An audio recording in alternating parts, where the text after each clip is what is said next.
Okay, good morning sa ating lahat. Teka lang ah. Amen. Amen. Okay, Amen, amen. nakikita ba ako? Parang nawala ako ah. Yeah, Okay, naririnig ba ako? narinig. Malinaw, malinaw, Okay, Kuya Dan, malinaw. malinaw. Okay, malinaw. Hindi ko lang nakikita yung aking sarili eh. Ayun. Okay. Okay. So, good morning. So, isa sa mga sinadya sa akin ni Ador na kung pwedeng gawing topic sa ating devotion ay yung in line with the Word of God. Okay, paano tayo mamumuhay at magtuturo bilang mga tagapagturo nang naaayon doon sa salita ng Panginoon. So, ngayong siguro umaga at gabi na ito, So, yun ang aking gustong i-share sa inyo. Mga ilang ano ba tayo rito? Ilang minuto? Tayo wala limit sapagkat Siguro kami ay nasasabik na makita namin ang isang anak ng isang batikang ministro ng Iglesia ng ating Panginoon. okay. Uh, Okay, so thank you, thank you. So, ang salita ng Panginoon ay napakahalaga niya sa lalo na sa atin. Yan ay kumbaga sa yan ang the Word of God, yan ang sabi natin yan ang pagkain ng ating kaluluwa at yan ang daan para makilala natin ang Panginoon. So kinakailangan maging tama Tama yung ating pag-unawa sa banal na kasulatan. Kasi maling pag-unawa, maling turo. At maling turo, magkakaroon ng problema. Okay, magkakaroon ng problema sa atin. Okay, so ano ba yung kailangan natin dapat maalaman na tungkol sa salita ng Panginoon? Una, bilang tagapagturo ng salita ng Panginoon, kinakailangan maniwala tayo na ang Biblia ay galing talaga sa Panginoon. Ito ang salita ng Panginoon, ito hindi imbento lang ng isang taong matalino at ninais niya na sumulat ng isang aklat para magbigay ng information sa atin kundi ito talaga ay it is from God, mula sa Diyos papunta sa tao. Ito namang mga tao ay kanyang mga tao isinulat yung salita ng Panginoon. So number one is to believe that the Word of God, kasi napakahirap ang ituro ang isang bagay na tayo mismo hindi naniniwala o hapa converted tayo so unang-una talagang maniwala tayo that the Bible is from God and it is the Word of God. Sabi sa 2 Peter 1:21, sabi ni Peter na yung mga propeta, yung mga sumulat ng mga aklat ng Holy Scriptures, they nung kanilang isulat yon, they were guided by the Holy Spirit. Hindi sa kanilang sariling kaalaman o karunungan, kundi binabantayan talaga sila o ginagabayan sila ng Espiritu Santo ng Panginoon. So that is the first isang bagay na dapat meron tayo. Ginagawa natin na maniwala tayo na ang salita ng Panginoon ay galing sa Diyos. Okay, ikalawa is to delight in the Word of God. Yung bang magalak tayo, natutuwa tayo na basahin yung salita ng joy. There is yung joy ba?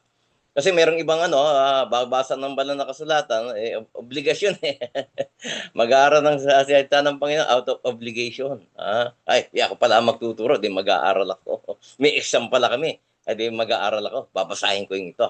So hindi ganoon, hindi dahil duty mo lang, ako pala ang elder, kinakailangan basahin ko yung salita na ito. Kundi nagagalak sa salita ng Panginoon. Just like David, si David talagang sa buhay niya makita natin yung joy. Talagang delighted siya sa pagbabasa at pakikinig ng salita ng Panginoon. In fact, hindi lang siya hindi lang siya nagbabasa sumulat pa siya ng kanyang mga salmo patungkol sa salita ng Panginoon. At siya rin nagsabi, "Your word is a light unto my feet and a lamp unto my path." Gabay natin yan. Okay, kaya hindi nawawala dapat sa atin yan. Okay, another thing na kailangan natin pag tayo nag-aaral ng banal na kasulatan, para makuha talaga natin yung ano ba talaga sinasabi ng banal na kasulatan. Kinakailangan yung open and objective mind. Dapat meron tayong bukas at objective na paniniwala o pamamaraan. Kasi merong minsan siguro nakarinig na kayo ng mga sineshare natin ng salita ng Panginoon, no? Lalo na yung mga nasa ibang sekta, ibang reliyon. Ang sasabihin sa'yo, pag ikaw ay nag-share ng Word of God, sasabihin sa'yo, dito na kami namulat, dito na rin kami mamamatay. Sa ayaw na, sarado na isip. Napakahirap kausap ng ganung tao, no? Ang hirap turuan ng mga bagong bagay, yung taong sarado na ang isip. Okay. So dapat bukas ang ating pag-iisip. And then objective. Pag sinabi nating objective, baga sa ay yung bang wala tayong wala tayong mga biases, wala tayong kinikilingan. Hindi, ganito kasi yung paniniwala ko nakakiling ka na dun sa dati mong paniniwala. Hindi ka na objective. Okay, subjective ka na. Okay, na kumbaga sa ayaw mo nang baguhin yung mga bagong natututunan mo. Ayaw mo nang baguhin. Example dito, no? Merong isang lalaki sa Book of Acts. Sa Book of Acts chapter 18 verse 24 to 26. Okay, merong isang lalaki rin, ang pangalan niya si Apollos. Okay, si Apollos napakagaling magsalita nito. Orador itong si Apollos.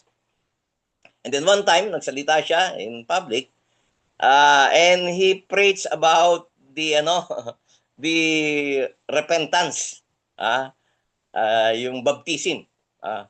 Ang kanyang ipinapangaral ay yung bautismo ni Juan Bautista. Natin, ano na yan? Acts chapter 18 na yan, natayo na ang iglesia. Pero ang ipinapangaral pa rin ni Apollos ay ang bautismo ni Juan. Okay. Ano ba itong bautismo ni Juan? Ang bautismo ni Juan ay mangagsisi kayo sa inyong mga kasalanan sapagkat ang kaharian ng Panginoon ay malapit na. In preparation of the coming of the kingdom ni Christ. By that time, dumating na ang kaharian ng Panginoon sa pamamagitan ng kanyang iglesia. Okay. Pero ang ipinapangaral pa rin niya ay pagsisisi sapagkat ang kaharian ng Panginoon ay malapit na. Okay, ito yung maganda ron. Okay, dalawa sa mga audience niya, yung mag-asawa. Si Priscilla at saka si Aquila. Okay, Acts 18 to, no? 24 to 26. Okay. Pag katapos niyang mangaral, nakinig yung dalawang ito napakinggan nila yung pangangaral, magaling magsalita, orador yung pangangaral ni Apollos about John's baptism. So ang ginawa nila, hinayaan nilang makatapos. Tsaka nila kinausap. Kinausap nila yung si Apollos. Magaling ito Pinaliwanag nila. Okay. Pinaliwanag nila na sa panahon na yon, hindi na tapos na yung bautismo ni Juan. Hindi na tungkol sa pagdating ng kaharian ng Panginoon. Dumating na. Ang tinuruan nila na ang bautismo ay yung Christian baptism na. Doon sa Acts 2:38, yung sinabi ni Paul, repent and be baptized for the remission of your sin. Hindi dahil padating ang kaharian. Okay. Dumating na nga ang kaharian doon sa aklat ng mga gawa. Nung araw ng Pentecostes, dumating na yung kaharian ng Panginoon na sinabi niya kay Pedro, ibibigay ko sa iyo ang susi. Okay, ito yung maganda kay Apollos. Open siya and objective siya. Tinatanggap niya yung kanyang kamalian. So, tinanggap niya ang kanyang kamalian at nagpatuloy siya. Kaya tingnan niyo after this si Apollos kinikilala bilang isa sa mga kilalang tagapangaral ng salita ng Panginoon nung matayo ang iglesia, di ba? Binabay Apollos, si Barnabas, si Bernabe, si Pablo, si Pedro. Isa siya doon sa mga kinilala na tagapagturo ng salita ng Panginoon. Bakit? Naging bukas ang kanyang pag-iisip sa mga bagong kaalaman. Kung siya ay ma-pride sabi, mas magaling ako sa inyo. Ako ang tama. Ano nangyari? Walang Apollos. Walang naging Apollos. Pero he was open and he has an open and an objective mind.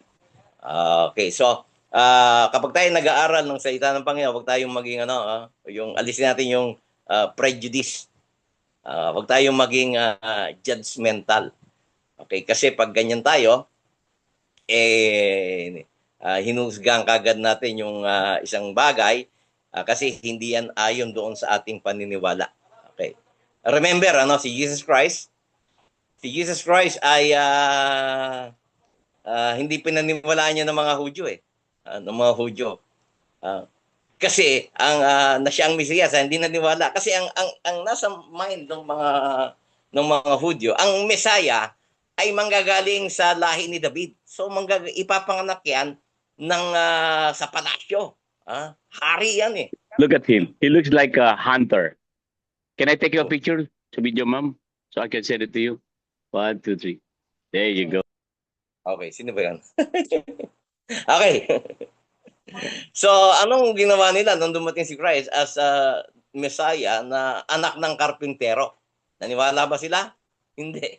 Kasi sa kanilang isip, hindi yan ang Messiah. Ang Messiah ay anak ng hari. Ayan. So, nireject nila. Kasi nga, meron silang prejudice, judgmental sila sa kanilang paniniwala. So kinakailangan alisin natin yung mga bagay na ganoon para talagang maunawaan natin ano ba talaga ang sinasabi ng Panginoon. Pag-aralan natin ang salita ng Panginoon base doon sa kung ano yung sinasabi niya. Hindi siya kung ano yung paniniwala natin. Okay. Another thing na kailangan natin is the guidance of the Holy Spirit. Kapag tayo mag-aaral ng salita ng Panginoon, kinakailangan yung guidance ng Holy Spirit. Why? Okay, balik tayo dun sa number 1. Okay, sabi ni Peter, as they as they write the scriptures, they were guided by the Holy Spirit. Okay, so malaking bagay ang papel na ginagampanan ng Holy Spirit sa pag-aaral natin ng salita ng Panginoon. Siguro sa ibang topic, ano ba ang ginagawa ng Holy Spirit? Di ba? Doon sa ang daming nagagawa ng Holy Spirit sa atin. Okay. Tanong, do we have the Spirit? Nasa atin ba? Dapat nasa atin ang Spirit ng Panginoon. Sapagkat it give us enlightenment, it give us the courage, it give us the seal, na tayo ay mga anak ng Diyos. So we need the guidance of the Holy Spirit. The Holy Spirit is true. Totoo ang Espiritu Santo. At kinakailangan nabubuhay siya sa atin. Pag nabubuhay siya sa atin, mas madaling maunawaan ang salita ng Panginoon. Okay, and then number 3, yung panghuli. Okay, ilan lang ito, number 5 ito. As we study the scripture, napag-usapan namin ni Ador kanina, Padre Ador, kinakailangan yung right version. Yung right version, yung tamang salin ng salita ng Panginoon. Okay, right version. Okay. Yung mga writers, like Peter and the rest of the apostles, ano yan ano yan? Talagang yung kanilang isinulat ay galing sa Panginoon. Okay. Kaya lang yung nag-translate at yung nagbigay ng mga version ng Bible, nag-translate at nagsalin yan sa iba't ibang version, hindi sila inspired. Hindi sila inspired kagaya ng mga alagad. Hindi sila inspired. So may pagkakamali. Okay, may makikita tayong pagkakamali o pagkukulang. Okay, ngayon tanungin niyo ako, ano bang tamang version ngayon? Ano yung tamang version na dapat nating pag-aralan, na dapat maging saligan ng pag-aaral natin? Okay. Kami nung nasa MBS kami, sabi sa amin, ang gagamitin namin ay King James version. Brother Ador, King James ang Bible namin noon 1980s, 83 King James ang ginagamit namin dito kasi ang sabi ron, King James is the out of the original tongue. Talagang bagasan nung sinalin yan, talagang halos transliterated. Kung papaano ang salita ginamit, kung papaano ang ibig sabihin ng salita, yun ang tinutumbok nun. Kaya yung King James version medyo malalim nga lang yan. Yung you naging thou, you. Thou say yes. Ayan, medyo malalim, ano? Yung yung mga salita niya na like yung knew, nakilala. Knew, K-N-E-W. Adam knew his wife, nakilala. Malalim pala ibig sabihin yan. Ang ibig sabihin yan, sinipingan. Nakilala lang, tapos nabuntis na. At nakilala ni Adan ang kanyang asawa at ito ay naglihi. Kasi iba yung salitang knew nun. Nakilala. Sa nakilala ngayon. Okay, so, right version. Ito, ano lang parang ano lang, pagkatapos ito,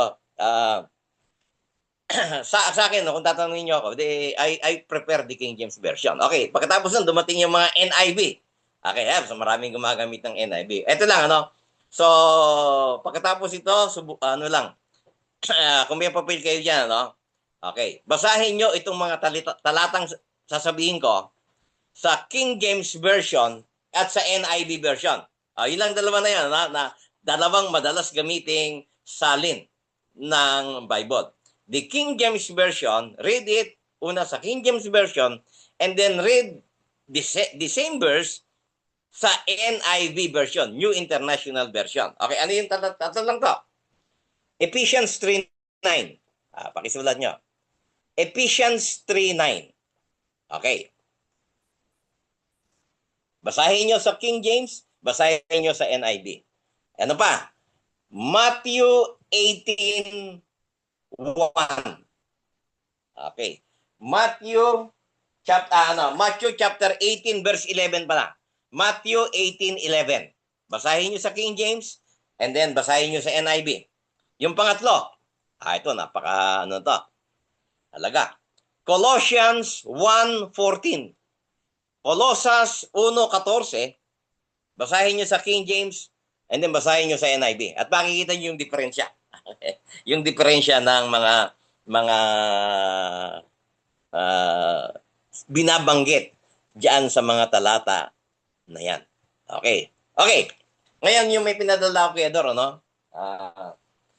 Ewan ko lang kung may present ni Ador, no? Kasi merong mga tao nag-aaral ng salita ng Panginoon. Yung pamamaraan nila, ang tawag natin ay harmful. Hindi nakakatulong. Okay, harmful. Delikadong paraan ng pag-aaral ng salita ng salita ng Panginoon. Okay, limang bagay lang ito. At ito yung gusto kong ano. Ayan. Ayan. Harmful methods. Ito yung iiwasan natin, ha. Ito yung pamamaraan ng pag-aaral ng salita ng Panginoon na medyo delikado at malilis tayo. Okay, number 1 is, letter A is the mystic method. Mystic. Sabi, parang misteryo. Pag sinabi natin misteryo, parang may mga lihim na nakaano yan, ha. Merong mga lihim na nilalaman yan. Okay. Mystic method. Sabi diyan, one who uses this method believes that behind the recorded word, yung literal na nakasulat dyan, text sa Bible, there is a mystical meaning. Okay. And the latter is the truth of God and the spiritual meaning that one should desire. So yung pagbungasa ka ng Bible, sabi niyan, hindi lang talaga yan gusto sabihin ng Panginoon. Behind that text, meron pa siyang gustong sabihin. Merong spiritual meaning yan. At ito yung gustong sabihin ng Panginoon.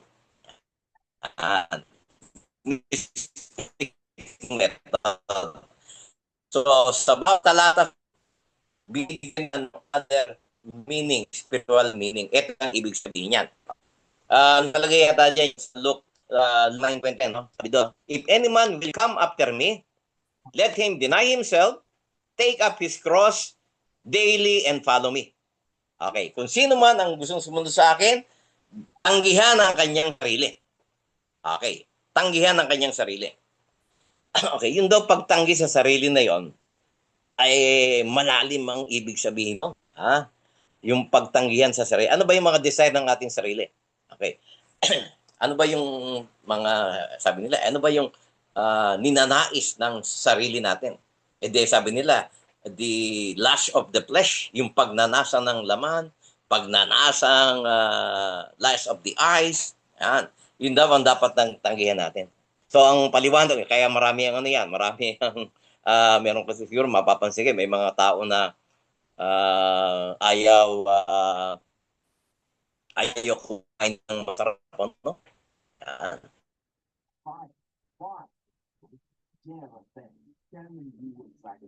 Napuputol ka, Brad. Nawala. Ha? Nawala si ano? Ha? Lost connection? Baka sa signal niya. Signal niya. Mahina pala yung signal sa MBS, ano? Ha? Maraming gumagamit. Sayang. Baka may bagyo. May bagyo pa rin sa Manila. Meron ba bagyo sa MBS? Wala naman, wala naman. Parating pa lang. Yung binabanggit ni Brother Dan, ano yun, sa hermeneutics yun. How to interpret the Bible. Ito na, nakabalik na. Jake, ito na oh. Huwag na nga nyo siya isama. Saan ba punta nyo? Jake, Okay na? busin mo muna ito. Ayan. Okay na. Narinig ba ako? Oo, para Yes, ano, okay na, okay na, okay na. Narinig. ano pa yan, sa MBS ba may Okay na. Wi-Fi? Ha? May na yatang Wi-Fi mo dyan. Dor, okay na? Okay na, pero parang Okay na, Okay na, okay na. Ha? Parang Sige lang. Okay na. Okay na? Oo. Yeah. Oo. Okay. Sige, okay. Tinatalakay ko yung mga delikadong paraan ng pagpapaliwanag, yung the mystic method. Doon sa tatatang binasa natin, may other meaning yan. At yun ang hanapin mo. Yun ang hanapin mo. Kumbaga sa yung kagayahan ng example, yung Luke 9:23, deny yourself. Tanggihan mo ang iyong sarili. Parang sabi nila, huwag mong sundin yung layaw ng iyong laman. Okay. Huwag kang kumain ng masarap. That is not denying yourself. Binibigyan mo ng kaluguran ng iyong sarili yan. Huwag kang mag-aasawa. Bawal mag-asawa sa kanila. Bakit? Kasi pag nag-asawa ka, nandun yung sex. Makikipagtali ka sa asawa mo. And sex is the desire of the flesh. Kaya yung mga mongha, yung mga monk sa Thailand, nabubuhay sila na parang pulubi. Parang pulubi, nandilimos. That is denying yourself down. Ayaw nila ng karangyaan, nabubuhay silang parang pulubi. Okay. Hindi sila nag-aasawa. Kasi pag nag-asawa sila, ay makikipag-sex sila. And sex is the desire of the flesh.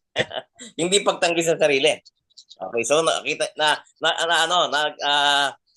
gumagawa sila ng ibang interpretation doon sa simpleng talata lang naman na naman natin. Okay. Number 2 is the allegorical method. The allegorical method, yung pagsabi ng allegorya, paghahambing, ito ay katulad din ng mystic method, Kaya lang medyo mas malawak ito. Okay, mas malawak. Okay. Ito, lahat ng daw talata sa Bible, parang riddle yan eh. Parang bugtong yan. You have to solve it. You have to find the meaning. At bahala ka na magpaliwanag yan. Nasa sayo na ang pagpapaliwanag yan. Baga sa kanya-kanyang paliwanag. Walang basagan ng trip. Ito yung gusto ko eh. Okay. Example dito, yung the parable of the Good Samaritan. Yan, no? Okay. The parable of the Good Samaritan, bakit sinabi ni Christ yung parable of the Good Samaritan? Kasi merong nagtanong eh. Meron na nagtanong. Who is my neighbor? Sino yung aking kapwa? That is the reason why Jesus told the story of the parable of the Good Samaritan. Who is my neighbor? Napakasimpleng tanong, Who is my neighbor? Then Christ, kinuwento niya yung parable of the Good Samaritan. May birong victim, Hudyo, dumaan ng Levites, dumaan ng priest, hindi pinansin. Wala silang pakialam doon sa biktima. Dumaan yung Samaritan, kaaway, mga Samaritano, kaaway yan. Pero siya yung tumulong. Ang tanong ni Christ, sa tatlo na yon, sino yung sino yung neighbor noong victim? Sabi niya, yun ang tumulong. So, sa tanong na, who is my neighbor? Napakasimpleng tanong. Simpleng sagot lang ang sabi ni Christ. Kung sino man ang nangangailangan ng iyong tulong, siya yung iyong neighbor. He is your neighbor. Anyone who needs your help, he is your neighbor. Kahit kaaway mo yan, kapwa mo yan, tulungan mo. Alam niyo ba, nandiyan sa kwento na yan, no? Ang daming nagsangasangang turo tungkol sa parable of the Good Samaritan. Sabi ng iba, alam ba ninyo, there is something behind that story, ano? The parable of the Good Samaritan. Okay. Sabi nila, diyan sa kwento na yan, yung biktima, yung victim na ninakawan, halos patay na, sabi niya, iyan ang mga tao. Ang nilalarawan niya, yung buong tao. Biktima yan. Okay. Tapos sabi niya, yung magnanakaw. Sino ba yung magnanakaw na yan? Yung magnanakaw, yan ang mga maling tagapagturo, mga kulto yan. Iba't ibang maling tagapagturo yan. Ninakaw yung kanyang kaalaman. Yung robbers ay yung mga cultists, mga false teachers. Okay. Sinakay sa donkey. 'Di ba? Sinakay sa donkey sinakay sa donkey yung victim. Alam mo ba yung donkey na yan, it represents the Old Testament. Yung Old Testament yan na dinala doon sa bahay panuluyan. Yung donkey, that is the Old Testament na nagdala doon sa inn. Okay. Yung inn, yung inn, yung inn, yan daw ang church. Okay. Okay. Pagkatapos, yung innkeeper, siya si Satan.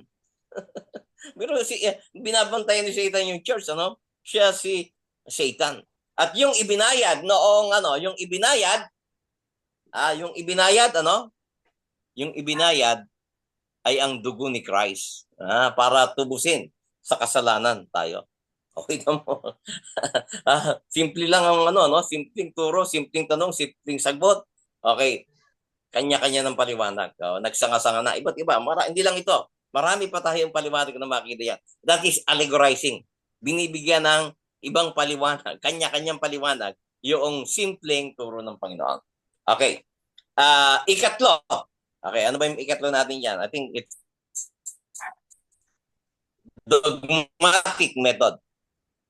Dogmatic. Medyo bibilisan ko na at tayo dogmatic method. Okay, ano yung sabihin ng dogmatic method?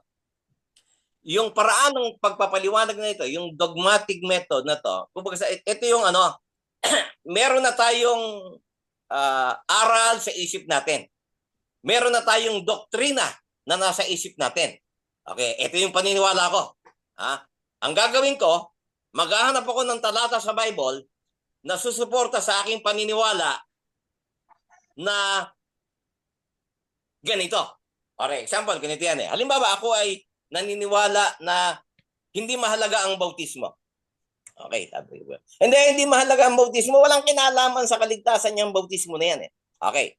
Maghahanap ako ng talata sa Bible na susuporta sa aking paniniwala na hindi mahalaga ang bautismo. Pagkatapos, mababasa ko ngayon. Okay, ako nang siguro.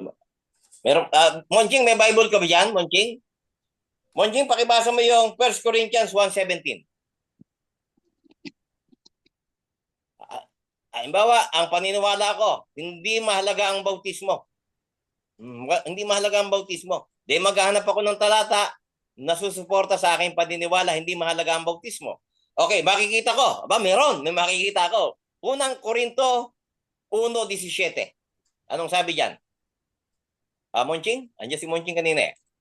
Pakibasa o kahit si Robert Chope. Unang Korinto 1:17. Sapagkat isinugo ako ni Kristo, hindi upang magbautismo, kundi upang mangaral ng magandang balita. Ipinangaral ko nga ito, ngunit hindi sa pamamagitan ng mahusay na pagtatalumpati at karunungan ng tao, nang sa gayon ay hindi mawalan ng kabuluhan ang pagkamatay ni Kristo sa krus. Yun. Kita mo. Ako'y sinugo, hindi para magbautismo, kundi para mangaral ng ebanghelyo. Robert, pakibasa mo rin yung verse 14. ng same book, Verse, verse 14. 1 Corinthians 1:14. ito po ang sinasabi sa talatang 14. Ano ba yun? Salamat. Salamat sa Diyos. Salamat sa Diyos at wala akong binautismuhan sa inyo maliban kina Crispo at Gaius. Yun.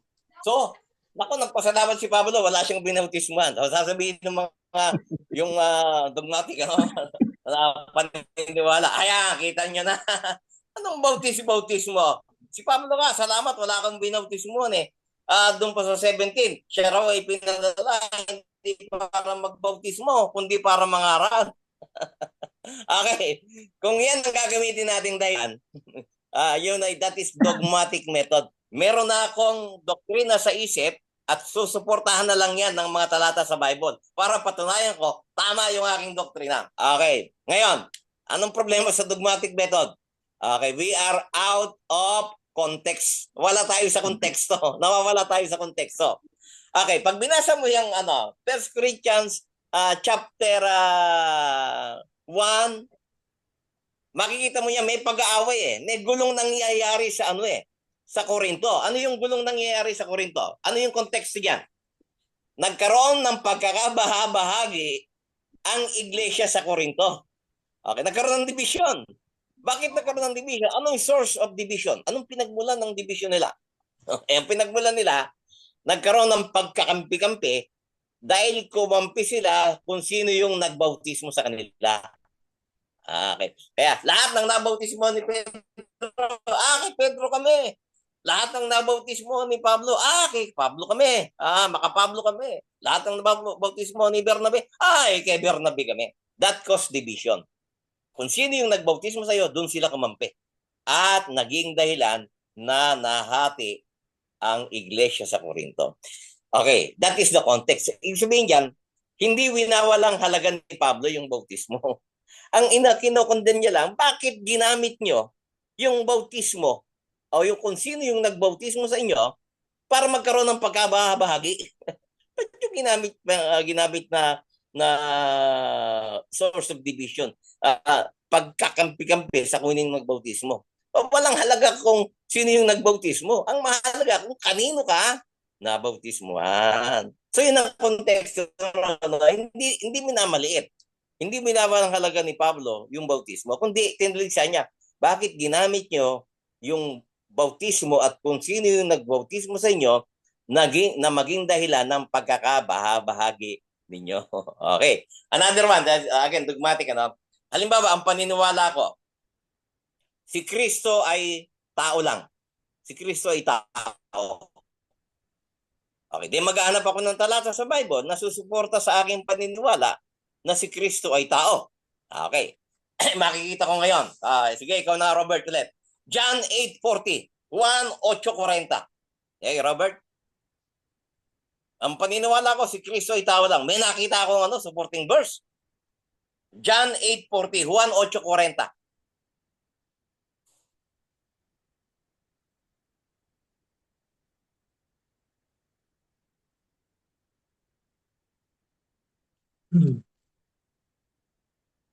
Sige, anong sabi dyan?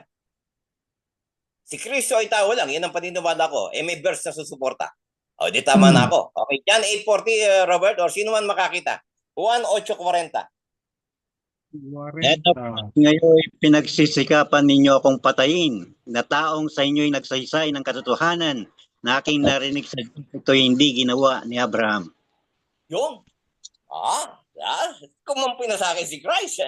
Kasi mismo si Christ ay nagsabi na siya'y taong nagsasalita sa harap nila. Kaya gusto niyo akong patayin, Kasi ako'y taong nagsasalita sa inyo. Therefore, sabihin ko, si Christ tao lang yan. Meron pa. Maghanap pa ako. Ito, may nakita pa ako. Kakampi ko naman si Paul. 1 Timothy 2:5. Unang Timoteo 2:5.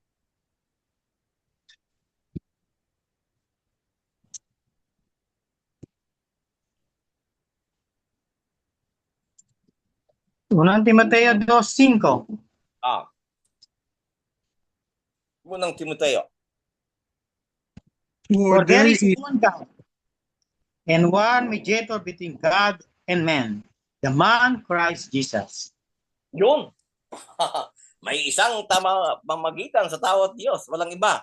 Ang taong si Heso Kristo. Tao lang. So, parang ano, no? Sumusuporta, no? Ngayon, again, ang pinaano yan, hindi naman sinabing tao lang. Oo, tanggap natin si Kristo ay tao. Pero hindi tao lang. Nung sinabi niya yung mga talata na yan, talaga namang nasa katauhan ng yung kaanyuan ng pagiging tao ang ating Panginoon sa Kristo. Pero yung talata na yan, hindi yan magsasabing tao lang siya. Wala naman lang eh. Nagkatawang tao. Yun ang ating paniniwala. Okay, so gano'n, no? Marami pa. Marami pang mga tagapagturo yung dogmatic method, no? Ang ginagamit. Meron ng paniniwala sa sarili, hahanap na lang siya ng may doktrina sa isip, hahanap na lang ng suporta sa kanyang doktrina. Okay, medyo mahaba tayo. Yung next,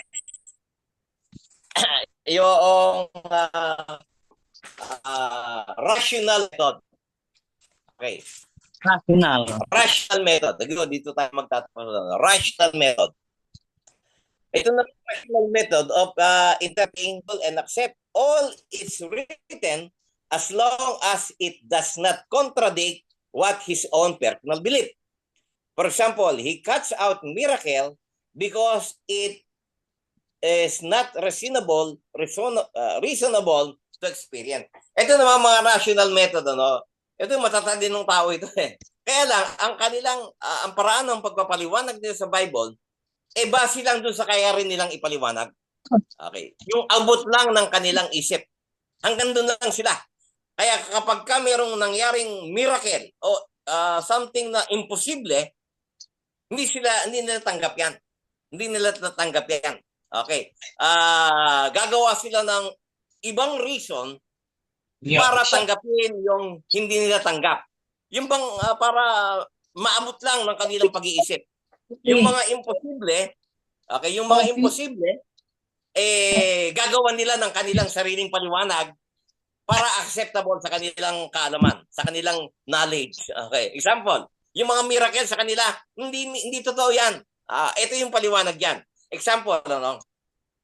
Nung si Christ ay nakapako sa cross, nagkaroon ng di ba, nagkaroon ng dilim eh. 3 o'clock in the afternoon, dumilim ang paligid. Okay, sabi ng mga rationalist, yung imposible yan eh, di mangyari yan. Kasi gumawa sila ng paraan para umakma doon sa kanilang paniniwala. Ayaw nilang tanggapin yung miracle eh. Kaya anong sabi nila? Alam mo, nung nakapako si Christ, nagkaroon ng eclipse. Nagkaroon ng eclipse yan. Nag-eclipse lang. In that way, tanggap na nilang kaalaman. Pasok na sa kanilang sa kanilang pangunawa. Walang miracle, nagkaroon ng eclipse. Okay, another one. Nung tumawid si Moses at ang mga Israelites dun sa Red Sea. Okay, when they cross the Red Sea, nahati ang dagat, diba? Sabi sa Bible, nahati ang dagat. They cross on the dry. Isip. Ano ang nangyari? Nagkaroon ng low tide. Nag-low tide lang para makatapos sila. Okay. In that way, hanggang nila yun. Hanggang doon lang kalaman nila eh. Kaya tide nun. Kempong nag-low tide. Kaya nakadaan sila doon. Sabi ng Bible, dry ground, tuyo. Pag nag-low tide, basa pa rin naman eh, ba? Okay, ito pa. Nagpakain si Christ ng 5,000. Okay, nagpakain si Christ ng 5,000. Okay. Saan galing yung yung 5,000, yung pagkain ng 5,000? Sa bata. Isang bata, may 2 pirasong isda at 5 pirasong tinapay. Okay. Tapos, out of that, napakain. Naging sapat, para pakainin ng 5,000. Sabi nila, nako, imposible yan. Sabi ng mga rationalist. Hindi, ganito yung nangyari niya. Ganito yung nangyari niyan. Hindi naman miracle yun. Ang nangyari ganito, sabi nila, para ma-satisfy yung kanilang kaalaman ng pag-iisip. Hindi naman talaga hindi naman talaga galing dun sa 5 tinapay at 2 isda. Alam ba ninyo na yung mga tao na yun, yung 5,000 na yun, may kanya-kanyang baon yun. Madamot lang, ayaw lang ilabas. Pero nung inilabas ng bata, yung kanyang baon, nilabas na rin nila yung baon nila. Nahihiya lang sila. May mga baon daw sila. And, and in that way, nakakain sila dahil nilabas nila yung kanilang mga baon. Just again, para lang mapaliwanag nila ayon sa kanilang kaalaman, ayon sa kanilang kasipan. Talaga sa Bible, meron mga pangyayari dyan na gawa ng Panginoon na there's no way but to accept it. Lalo na yung mga miracles. Lalo na accept it. And then yung pangatlo, yung literal method. Literal method, kabaliteral ng isa. Okay. Yung reactionary against rational method, some people are driven to the extreme of making every part of the Bible literal. Okay, literal. Baga sa ito namang literal method, lahat ng lahat ng talaga sa Bible, literal yan. Okay, yan. Yung sa Lord's Supper, di ba? This is my blood, drink it. This is my body, eat it. Okay. Merong yung Catholic, para mapatunayan nilang totoo yan, literal yan. Okay, anong kanilang paniniwala? Yung bread that pag daw binasbasan ng pare yung bread, nagigiyang literal body of Christ. Kasi sabi ni Christ, this is my body, eat it. So para tumama ayon, nagkaroon sila ng doctrine of what? Transubstantiation. Pagkatapos na ipinalangin, yung bread, nagiging literal body of Christ. Pag kinain mo yan, wag kang dudura, andyan ang body of Christ. So, yung 5 na yan, be careful, baka mapunta tayo sa ganyang pagpapaliwanag. Okay. So, siguro hanggang dyan lang muna. So, again, balikan natin yung unang sinabi ko. It is very important. The Bible is very important. Kinakailangan we believe that it is from God. Kinakailangan we delight reading the word of God. Nagagalak tayo. At kinakailangan be open and objective sa pag-aaral. And we need the guidance of the Holy Spirit and we need the right version. Okay. To study the word of God. Okay, siguro yun lang muna. Thank you very much sa inyo for your time. Apadrador. Thank you, Brother Dan. It's a good lesson sa atin sa mga, yun yung tinatawag na hermeneutics part. Tama ba yun, Brother Dan? Yeah. Yung basic part of the hermeneutics of how to understand the Bible. Ano sa inyo nagkaroon ng impact sa inyo sa 4 na klase ng interpretation na dapat natin iwasan? Yung iba ginagawang literal, sabi ni Brother Dan, ang isa naman ginagawang tong isa? Spiritual or allegorizing. Binibigyan ng ibang kahulugan. Yung rational, ang problema kasi sa rational, karamihan sa mga scientists. Yan, mga scientists. Yung abot lang ng kanilang pag-iisip. Hindi sila naniniwala sa miracle saka sa mga imposible, yung against the law of nature or gravity, katulad ng walking in the water. Yan. So, yun ang mga bagay na yun. Maganda. So, may mga tanong ba kayo, mga kapatid, kay Brother Dan na hindi na nabanggit? Hanggat nandito si Prof. Ito yung ngayon na heredero ni Prof. Hindi, maganda yung sinabi ni Brother Dan na sulit, lalo-lalo na doon sa sinabi ni Brother Mel sa 1 John 5:39 na ating pag-aralan, saliksikin ng kasulatan na siya magpapatuloy sa ating Panginoon. Yan ang laging binabanggit ni Brother Mel. di ba? 1 John 5:39, nakalagay dito, di ba? Study, nakalagay Search, dito eh. Search. search Hindi, the nakalagay scripture. dito eh. Because you think, right? You study the scriptures diligently because you think that in them you have eternal life. These are the very scriptures that testify about me, according to NIV translation yan eh. Pero di ba yun ang talaga magpapatunay eh, para talaga maintindihan natin talaga ang tunay na pagkatao ng ating Panginoon. Talaga marami kasi confusion eh, di ba? Kanya-kanyang paniniwala. Pero pag sinabi ng Philippians 2:12, work out on your salvation with fear and trembling. Kasi tulad ng ginagawa natin dito kami sa Amerika, I've been driving for 37 years. Makikita ninyo siguro libo-libo ang mga churches dito. Minsan tinatanong ko sa sarili ko, sino nga ba talaga maliligtas? Di ba? Pero siyempre kung sasagutin mo sa sarili mo ang magtiis hanggang wakas ay siyang maliligtas. Pero sino sa mga churches ang maliligtas? Ang mga church ba? Katoliko, Methodist, Baptist, ito ba ang mga maliligtas? Parang ano yan In-N-Out In-N-Out, Burger King, Jollibee. Kung para siguro ganun ang comparison, kaya tama lang siguro yung ginagawa ng bawat sa atin na tayo nga ay magpapaalalahanan, magsipagtibay tayo sa pag-aaral ng spiritual. Maraming salamat, Professor Dan, sulit ka na rin ba, brothers? Apa.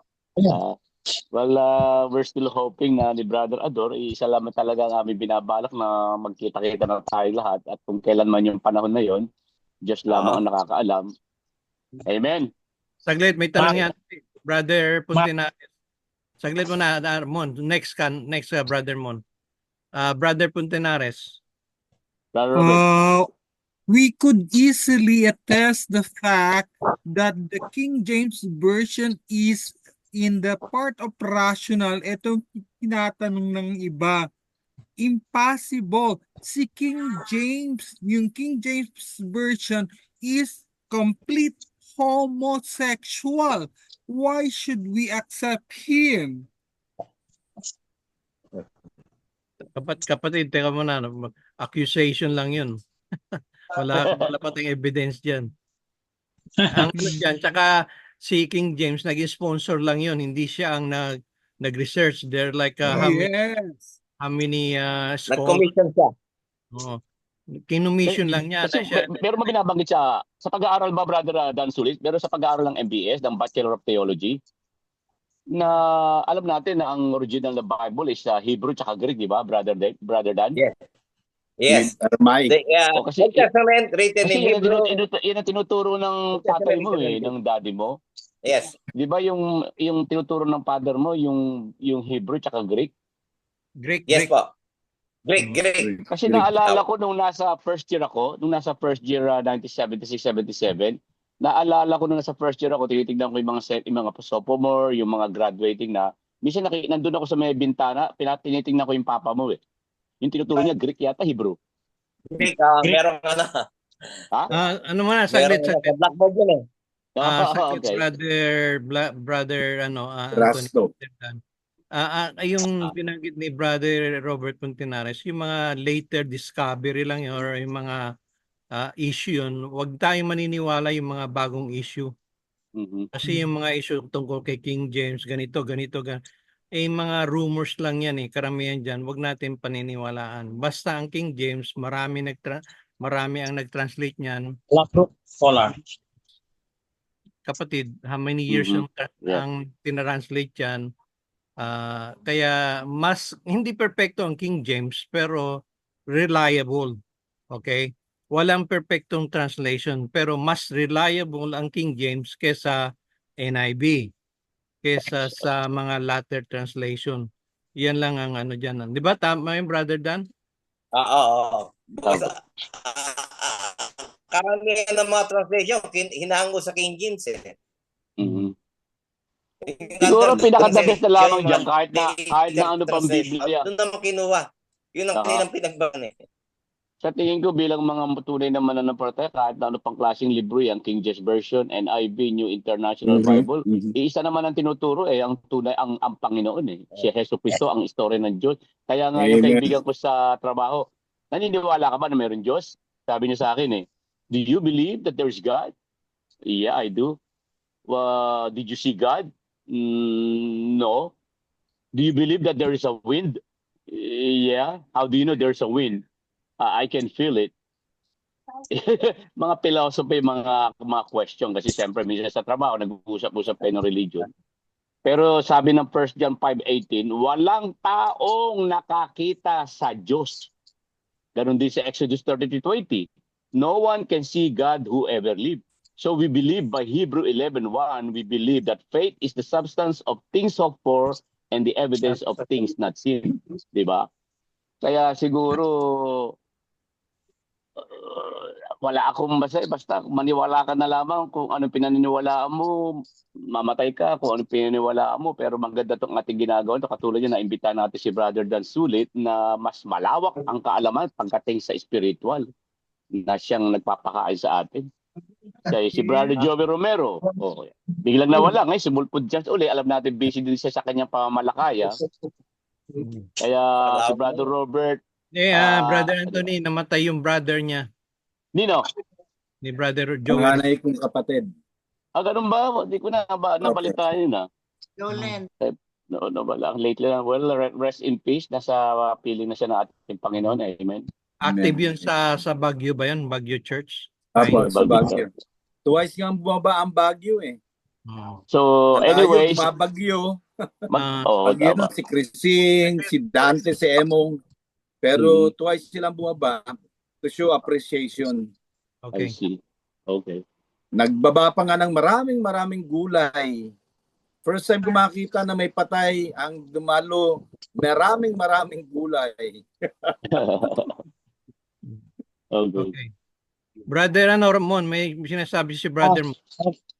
Yung sa mga paliwanag ni Dan, there is a person, o was a person, patay na siya, na halos yung lahat ng interpretation na binanggit ni Kuya Dan, ito yung minsan ginagamit niya eh. And that person is no other than si Eli Soriano. Pag pinakinggan mo lang ang kanyang mga turo. Brother Ramon, saglit lang. Sino bang matanda sa ni Dan? Monching. Matanda sa akin yung Monching na isang taon. Kinukuya mo. Parang na kami senior. Generic term.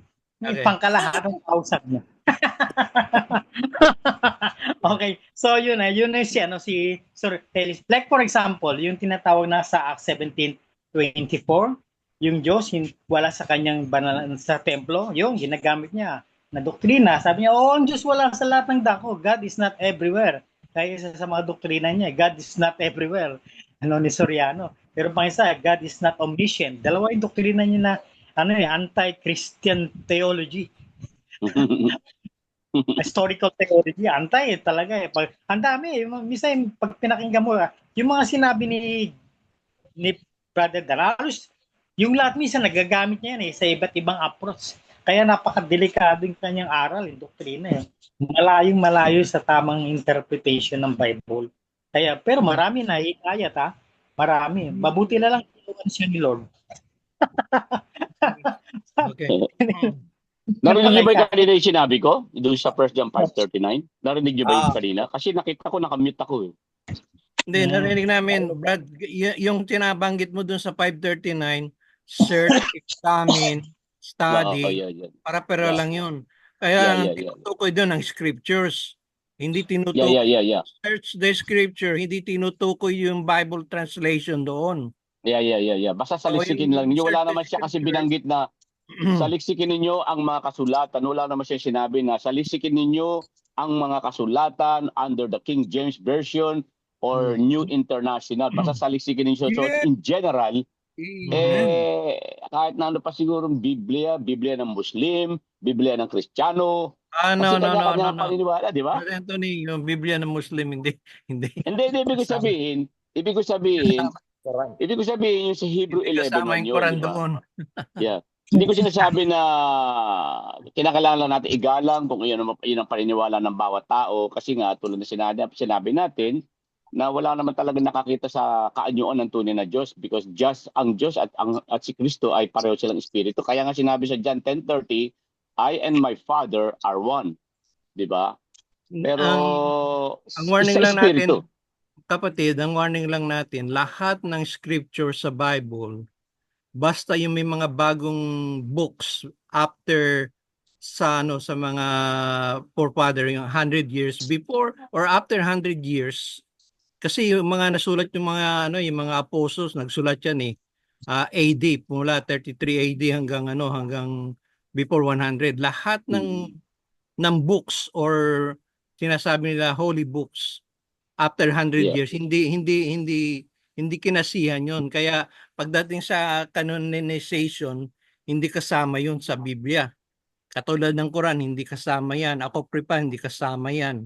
Maraming mga books na naisulat, tinatawag nila holy books, pero hindi kasama sa canonization. Kaya hindi makukonsider na holy books yon.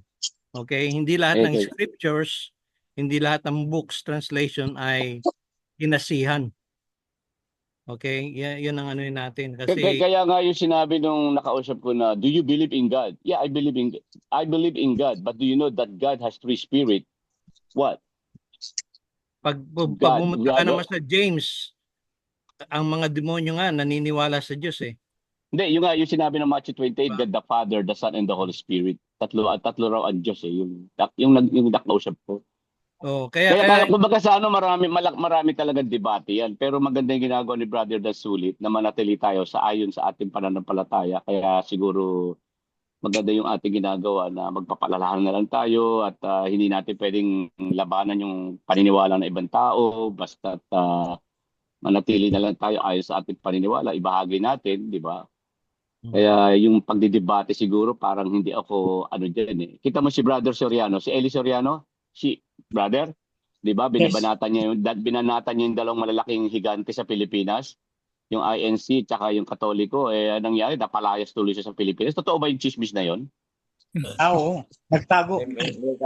Kasi kung ikaw, para sila Pablo, sila Peter, kung talagang yung paniniwala doon dapat ipaglaban mo hanggang kamatayan. Dahil yun ang paniniwala mo, kaya nga yung mga nangamatay kay Kristo, sila ang naunang kinuha nung binuhay eh.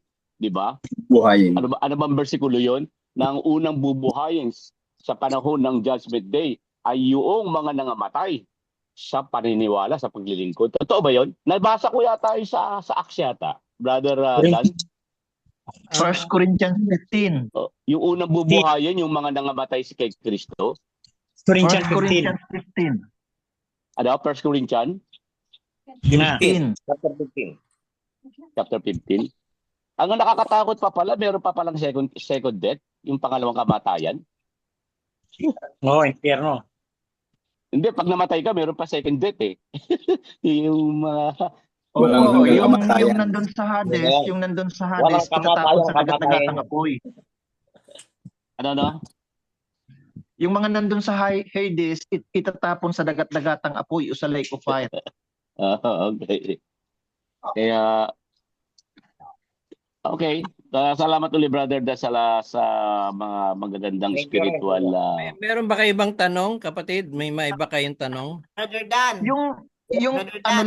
yung karagdagan lang sa akin, Kuya Dan, doon sa comment ni Brother Robert, parang late na kasi yon yung pag-aano kay King James sabi doon sa Revelation 17:6, sa Revelation 17:6, yung babae, it refers to a church, lasing yan sa dugo ng mga martyr kay Jesus. Kaya gagawin talaga nila yan, yung mga paninira. Okay. Si Brother Brother Dan. Mayroon Yes ako. Terot. Brother Dan. Ay,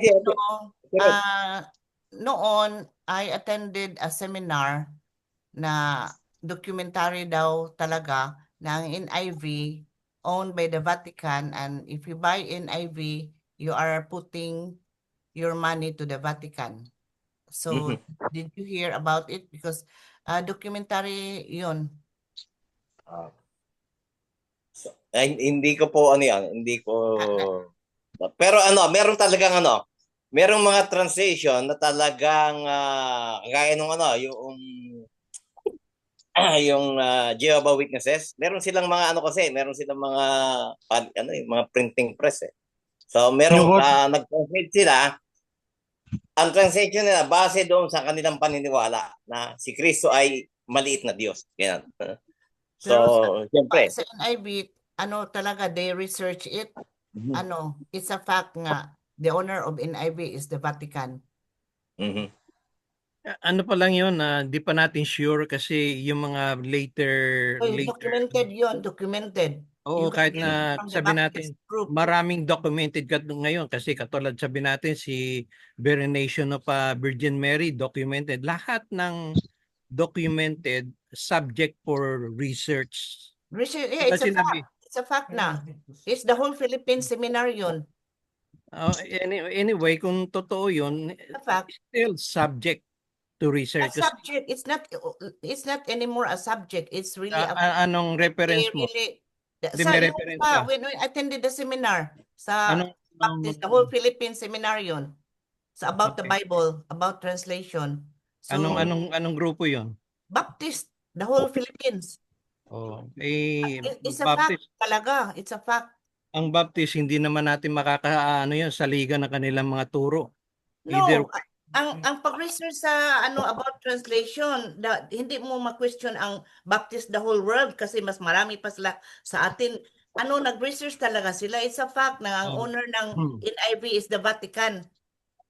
Hindi mo ma-question yan kasi research it's a fact. naman kailangan naman na mag-owner ng Vatican, may sarili silang Bible, apocrypha. Kaya, Meron silang para maano ang mga tao na